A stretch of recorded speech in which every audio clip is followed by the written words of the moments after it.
Assalamualaikum warahmatullahi wabarakatuh. Salam sejahtera untuk kita semua. Kami dari kelompok 9, mahasiswa pasca sarjana Institut Setiami Jakarta, memperkenalkan diri.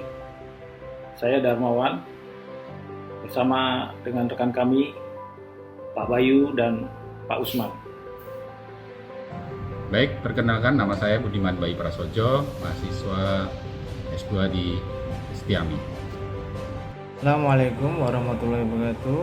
Selamat menjalankan aktivitas bagi bapak sekalian. Nama saya Usman Eko Susono, mahasiswa Setiami Manajemen, akan mempresentasikan terkait dengan kepemimpinan mengedepankan moral dan etika. Kami akan menyampaikan tema tentang materi kepemimpinan, mengedepankan etika dan moralitas. Materi kuliah ini di bawah bimbingan dari dosen kepemimpinan yang terhormat Bapak Dr. Taufan Maulami. Kepemimpinan adalah suatu proses memengaruhi dan memberikan contoh pada pengikutnya guna mencapai tujuan. Dalam menjalankan suatu kepemimpinan diperlukan moral dan etika yang baik. Etika adalah perilaku berstandar normatif berupa nilai-nilai normal, norma-norma, dan hal-hal yang baik. Kemudian moral diartikan sebagai suatu yang dijunjung tinggi yang berupa ajaran atau agama dan paham atau ideologi sebagai pedoman untuk bersikap dan bertindak secara baik yang diwariskan dari generasi ke generasi berikutnya. Dalam suatu organisasi, pemimpin bertanggung jawab atas semua apa yang terjadi dalam suatu organisasi yang menyangkut dalam bidang baik bidang administrasi, pengelolaan, keuangan, serta pembinaan kinerja dari pegawai di bawah organisasinya. Pada pelaksanaan tugasnya, seorang pemimpin juga diikat dengan sebuah kode etik. Kode etik bukan sebuah aturan atau hukum, melainkan sebuah kaidah dan pedoman moral untuk menjalankan tugasnya. Sebagai aparatur sipil negara atau ASN, yang notabene-nya sebagai pelayan publik, harus mampu menjadi contoh teladan dan dapat memberikan motivasi kepada lingkungan, baik secara internal maupun eksternal. Dihadapkan dengan kondisi fenomena sosial saat ini, gaya hidup hedonisme menjadi pusat perhatian umum melalui media sosial. Gaya hidup mewah membuat banyak orang lupa akan tanggung jawab sebenarnya, cenderung abai terhadap moral dan etika, dan hanya memfokuskan mencari materi untuk hidup bermewah-mewahan dan dipamerkan pada lingkungan. Ini bukan merupakan contoh bagi seorang pimpinan. Keadaan ini sangat berpengaruh terhadap kualitas kepemimpinannya sebagai seorang role model yang diteladani oleh pengikutnya. Sebagaimana kita ketahui, tujuan dari kepemimpinan yang baik adalah membangun moral dan etika pemimpin, membangun manajemen diri, dan mendapatkan pemimpin yang ideal. Maka dari itu, marilah kita ulas tentang etika dan moralitas kepemimpinan yang seperti apa agar dapat mencegah hal-hal negatif tersebut. Untuk itu silakan kepada rekan saya Bapak Bayu untuk menyampaikan materi selanjutnya. Baiklah, akan kami sampaikan tentang bagaimana kondisi kepemimpinan yang terbangun di lingkungan Direktorat Jenderal Bea dan Cukai, Kementerian Keuangan pada jabatan setingkat eselon 3 yang menjabat sebagai Kepala Subdirektorat Patroli Laut Direktorat Jenderal Bea dan Cukai yang saat ini jabat oleh Bapak A. Teori kepemimpinan dengan mengedepankan etika dan moralitas. Yang pertama tentang teorinya, pemimpin harus memiliki kredibilitas dan integritas, kemudian dapat bertahan serta melanjutkan misi kepemimpinannya serta penting untuk dilandasi moral dan etika. Kemudian kondisi saat ini, permasalahan kepemimpinan etika dan moralitas. Permasalahannya adalah terkait gaya hidup hedonisme serta sikap flexing yang cenderung menampilkan kelebihan dari seseorang untuk ditunjukkan kepada khalayak ramai, baik secara langsung maupun melalui sosial media. Kemudian sebagai studi kasus, saya akan bahas kondisi gambaran umum kegiatan di Subdirektorat Patroli Laut. Secara umum, Subdirektorat Patroli Laut adalah setingkat unit eselon 3 yang berada di kantor pusat Direktorat Jenderal Bea Cukai yang berada di bawah Direktur Penindakan dan Penyidikan, di bawah Dirjen Bea dan Cukai di lingkup Kementerian Keuangan. Subdirektorat Patroli Laut melaksanakan tugas terkait patroli dan operasi di laut dalam rangka pencegahan dan penindakan pelanggaran peraturan perundang-undangan kepabeanan dan cukai.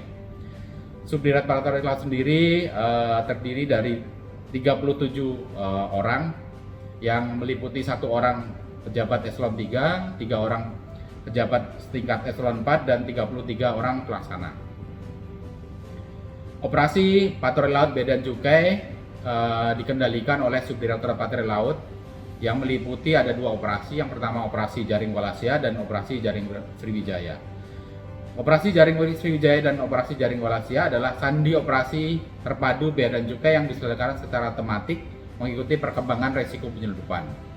Kemudian Jaring Sriwijaya dan Jaring Walasia digelar untuk memperkuat operasi patroli laut mandiri yang dilaksanakan instansi vertikal Direktorat Jenderal Bea dan Cukai. Kemudian terkait ini kegiatan kepemimpinan, di sini ada dialog kinerja organisasi, kemudian ada forum Selasa dan peningkatan kompetensi pegawai atau PKP. Subdirektorat Patroli Laut melaksanakan kegiatan monitoring dan evaluasi secara rutin tiap minggu dan bulanan.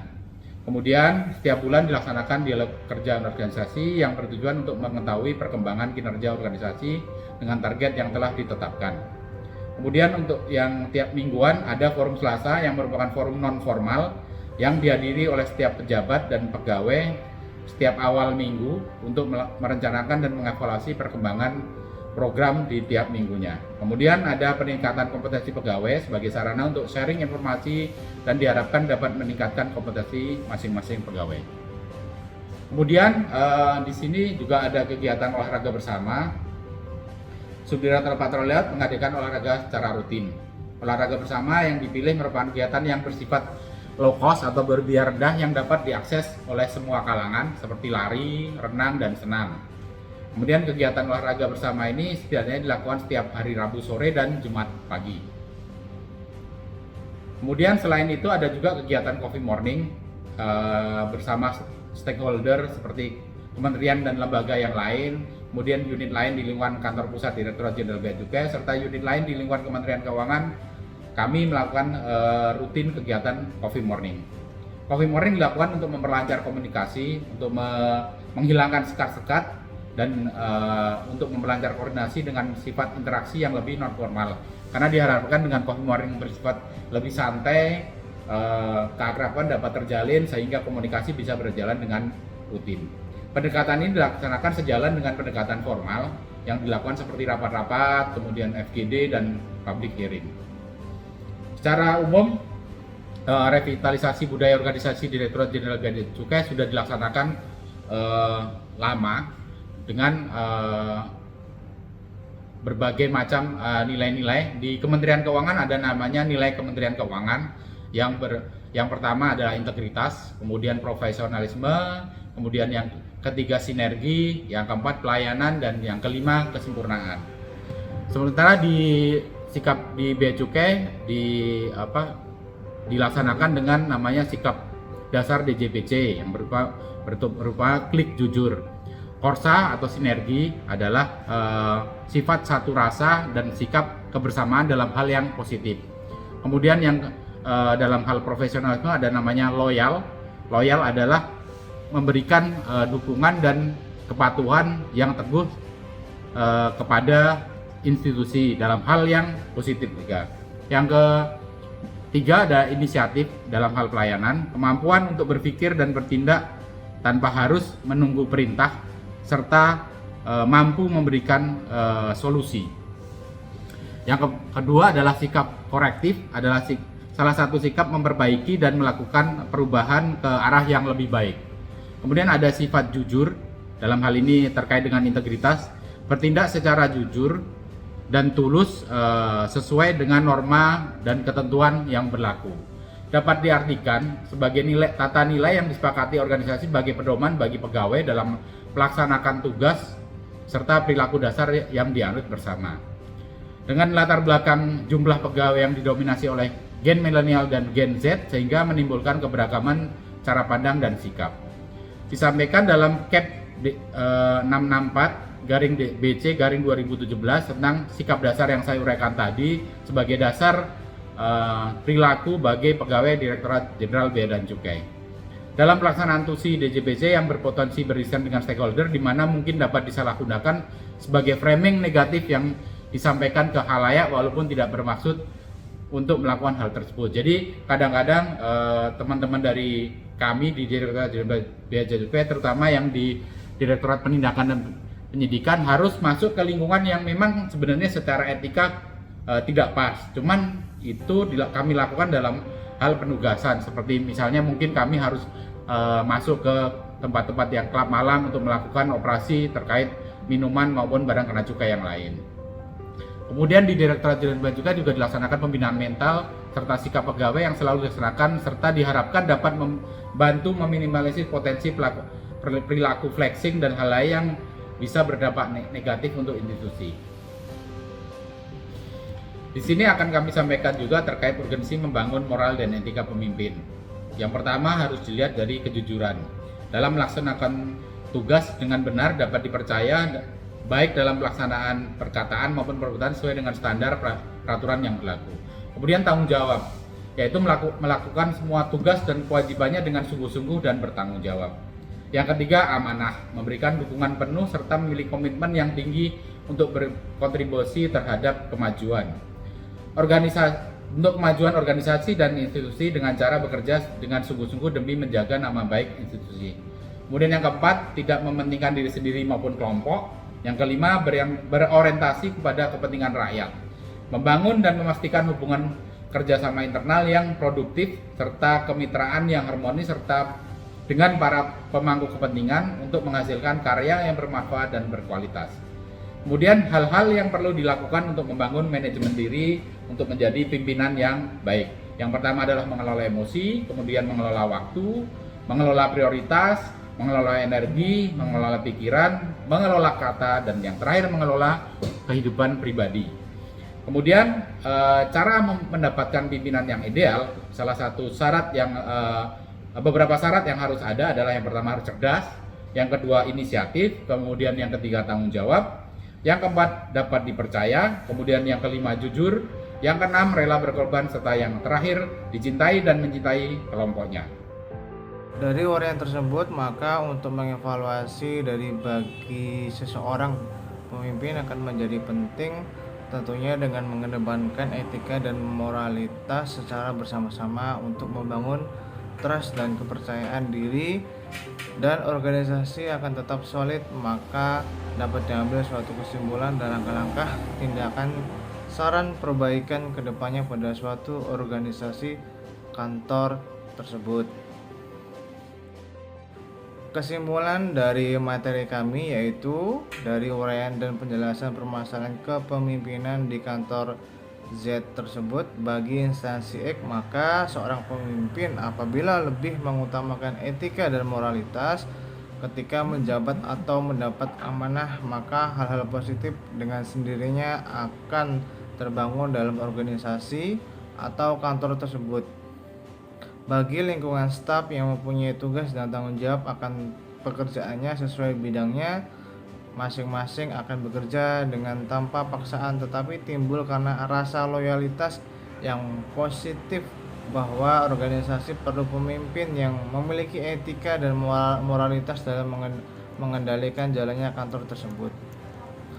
Nah, rekomendasi tersebut dari uraian tersebut maka dapat direkomendasikan sebagai berikut. Yang pertama, dari pihak internal tetap menjalin hubungan komunikasi yang baik antara pemimpin dan yang dipimpin untuk mencapai tujuan organisasi.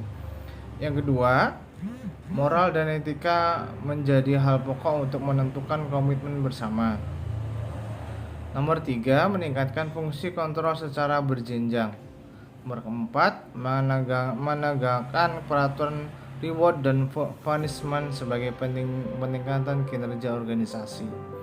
Yang B, eksternal, melakukan koordinasi dan konsultasi dengan instansi lain. Nomor 2, melakukan pendampingan pada setiap pelaksanaan tugas. Demikian menurut kami rekomendasi yang bisa dijalankan dari internal dan eksternal. Demikianlah penyampaian materi tentang kepemimpinan mengedepankan etika dan moralitas. Semoga dapat bermanfaat dan menambah wawasan pengetahuan untuk kita semua.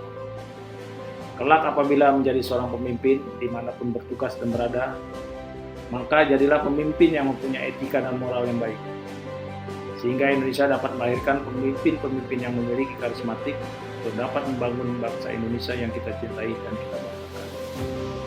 Mengutip dari tokoh agama Kiai Haji Abdullah Azim Nasyar atau yang biasa disapa Ajim, kekayaan termahal yang dimiliki oleh seorang pemimpin bukanlah jabatan dan kedudukannya, melainkan kesesuaian antara perkataan dan perbuatannya.